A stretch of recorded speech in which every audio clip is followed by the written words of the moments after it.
Hello' everyone, সকলোকে ৰঙালী বিহুৰ শুভেচ্ছা থাকিলে। আৰু এইফালে বাপে পুতেকে তাল ঢোল বজাই আছে, মই এপাক নাচি আছোঁ আৰু আমাক চোৱা অডিয়েঞ্চ বহুত আছে।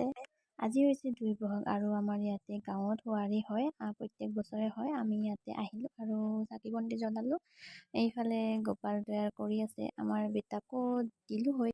অহা বছৰলৈ চাওঁ, তাকো দিব ইচ্ছাটো আছে। ভগৱানে যাতে চবকে ভালে কুশলে ৰাখে, তাৰে কামনা। তেতিয়াহ'লে আৰু অহা বছৰলৈকে সিও হ'ব পাৰিব।